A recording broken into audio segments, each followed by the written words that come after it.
বিক্রি করতে পারি না। জমি আমার এলাকায়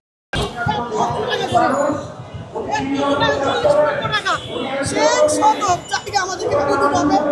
যদি একটা দেয় না দেয় লিখিত শিক্ষা দিতে হবে, 40 বছর ভর্তি করে দিতে হবে। এবং যে এই সরকারে আমি নিজে আমার প্রতিষ্ঠানের দাদা, আমি তো এত কাগজপত্র যাই না, যখন আমি কাজ করতে গেছি 49 বছরের খাজনা দিচ্ছি। সারা বাংলাদেশে 49 বছরের খাজনা ধীরে ধীরে সবাই দিচ্ছে। সুতরাং প্রত্যেকটা খাজনা ট্যাক্স আমাদের স্বতন্ত্র যারা আছে তারা তো শিক্ষার মধ্যে অবৈধ। বাবা যেমন বৈধভাবে সন্তান জন্ম দেওয়ার পরে অনেক কি বলে না যে আমাকে বাবা ডাকতে পারবে না, তুই অবৈধ। আমি মনে করি বাংলাদেশে স্বতন্ত্র মাত্র অবৈধ ঘোষণা করছে তারা, যদিও মুখ দিয়ে বলে নাই। তাহলে সেই অবৈধর জন্য কেন এত বৈধ প্রিন্টিং করবে? যদি বৈধভাবে আমাদেরকে অধিকার না দেয়, আমাদের জমি ট্যাক্স সব এবং যারা একটাদের সাথে যুক্ত তাদেরকে সরকারিভাবে কোনো সুযোগ সুবিধা আমরা দিব না।